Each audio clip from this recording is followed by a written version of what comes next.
काहींचं शरीर सुटतं, म्हणजे लठ्ठपणा येतो, तो पण त्यांनी कमी होतो. ती म्हणाली कसं का कमी झालं, तर काय होतं की जेव्हा तुम्ही हे करता, तर मी मगाशी पण सांगितलं, खाण्याची जी इच्छा आहे ती कमी होते, कंट्रोलमध्ये राहते.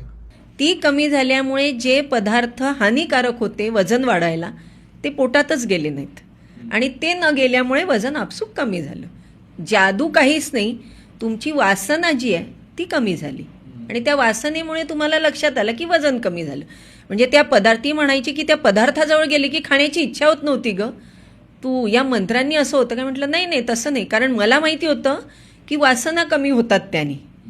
आणि कसं आहे की जो फुडी व्यक्ती असतो त्याला ते राहवत नाही, एक खाऊन बघतो मी, येतं, पण त्यांनी ते कुठेतरी कंट्रोलमध्ये आलं, जे तो कंट्रोल करू शकत नव्हता. परत तेच की जे आपण करू शकत नाही ते, रागावर नियंत्रण येतं.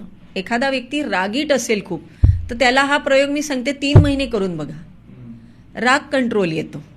म्हणजे हे सगळे जे मी म्हणते आहे की हे सगळं कुठेतरी फायदेकारकच आहेत आणि नुकसान काहीच नाही, पैशाचा काही खर्च नाही आहे, फक्त नियमितता.